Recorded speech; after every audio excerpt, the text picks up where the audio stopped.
Bonsoir, merci beaucoup. Écoutez, moi je suis très content qu'il y ait autant de monde pour revoir ces films-là. Quand on voit toutes les bandes annonces avant, on a envie de tous les revoir. Moi, j'avais jamais vu le documentaire sur Martin Luther King que j'ai découvert tout à l'heure, King, que je vous conseille de voir ou revoir. On a beaucoup discuté, c'est vrai, avec Claudine ces derniers jours parce que j'étais venu présenter le deuxième soir de réouverture Ragtime qui était sorti l'année dernière. Et au moment où je préparais la sortie de Ragtime, c'est vrai que l'Amérique, le racisme, tout ça, quand je préparais mon dossier de presse, ça me travaillait. Et puis à l'intérieur de ma petite brochure que vous pouvez trouver au bar, j'avais fait un tout petit encart sur Black Lives Matter, qui était un mouvement qui existait depuis quelques années aux États-Unis, qui était moins connu en France, mais qui avait quand même traversé l'océan.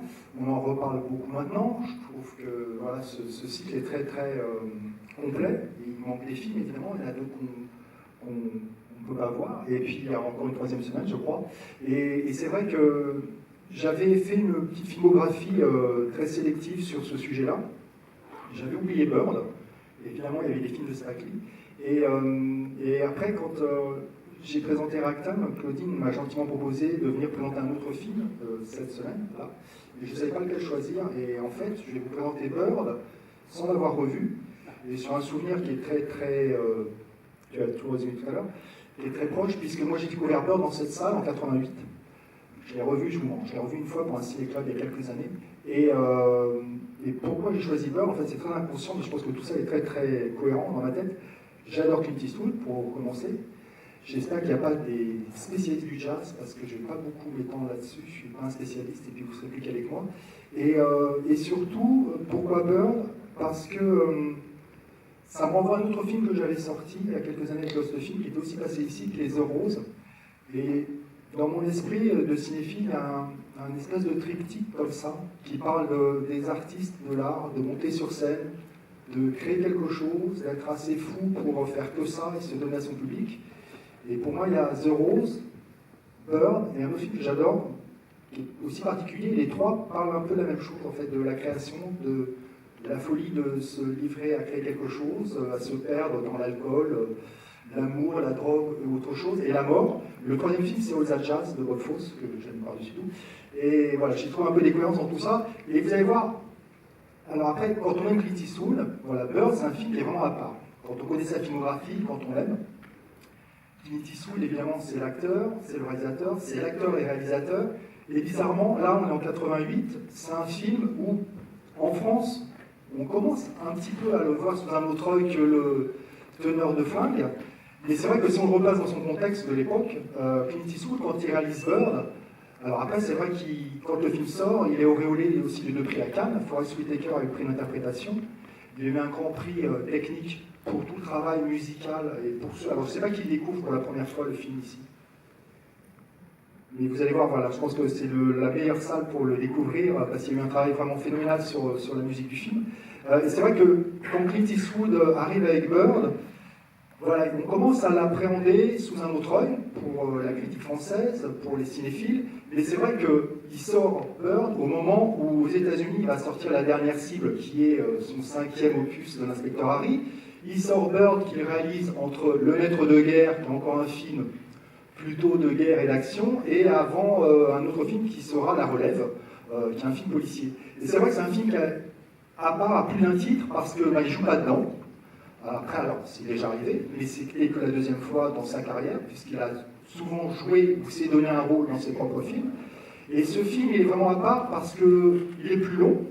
Vous allez voir, je pense que c'est la force du film, et je crois que c'est inconsciemment pourquoi je l'aime, c'est que ce film, il propose autre chose. C'est-à-dire que depuis, on s'est habitué, on a vu beaucoup de biopics, de biographies musicales, de plein de chanteurs, rockers, jazzmen. Et c'est vrai qu'avec Bird, il propose autre chose parce qu'il ne fait pas les choses de façon chronologique. C'est vrai que la semaine dernière, on avait une autre proposition qui est la biographie autour de Ray. Souvent, on parle, quand on pense à d'autres films récents, d'un trauma, de quelque chose, une chronologie, la naissance, l'apprentissage, le fait d'être une star, de la déchéance, repartir, la mort. Et là, dans Bird, en fait, il propose vraiment autre chose. Je pense que c'est ce qu'il dit, en fait. Il se met au service du film et de la musique. Clint Eastwood, c'est un vrai passionné de jazz. À l'époque, Spike Lee, puisque Spike Lee est beaucoup dans le cycle, s'était étonné qu'un blanc réalise un film d'une icône noire. C'est peut-être pour ça qu'il lui a donné une réponse en inventant un personnage qui sera celui que vous irez peut-être voir parce qu'il passe lundi, qui est le trompettiste de Moby Turbo, c'est un personnage inventé. Mais c'est vrai que Clint Eastwood, il s'en est jamais caché. Il a toujours été un grand fan de jazz. Quand il était petit, il avait une collection de disques de chanteurs de jazz, de musiciens de jazz noirs et de musiciens noirs. Et c'est pas un hasard. Il avait vraiment vu, étant jeune, Charlie Parker jouer quand il était enfant à Eastwood à San Francisco. Pour vous donner une idée aussi, donc Clint Eastwood, il a fêté ses 90 ans, là au mois de juin, et Birds, s'il était encore vivant, il aurait 100 ans. Birds, ce qui est aussi fascinant dans ce film et par rapport au personnage, c'est que il a inventé un style de jeu différent. On peut appeler, dont il est peut-être le fondateur. Il y a plein aussi de choses affluées comme ça dans l'histoire du jazz, qui est le bebop. Et je pense que Clint Eastwood, avec son film, il invente quelque chose pareil, où il faut qu'il y ait des mélodies, des thèmes, et puis d'un seul coup, quelque chose qui se dilate, qui se transforme, des improvisations. Et le film, je trouve, n'est que ça. Vous allez vous perdre dedans, vous noyez dedans, j'espère. Et comment dire, Bird est mort à 34 ans. Là, on se consacre. Alors, vous allez être un peu perdu dans les moments, mais en fait, c'est là où c'est fort, je trouve, et où le film sait se mettre au service de la musique, c'est que on se concentre sur la dernière année de sa vie, 54-55.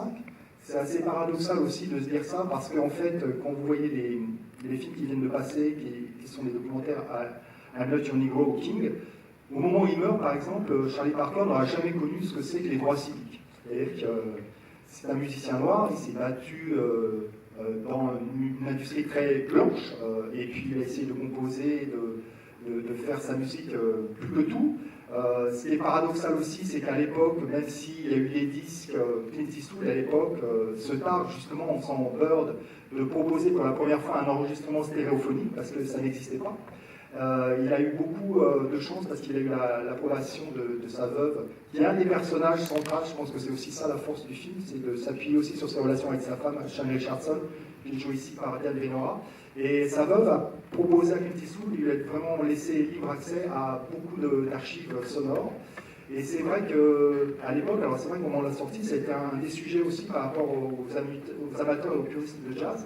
Clint Eastwood, pour composer toute la structure musicale du film, a fait appel à son compositeur fétiche de l'époque, qui était Lee Minniehouse, qui était lui un saxophoniste, comme Charlie Parker.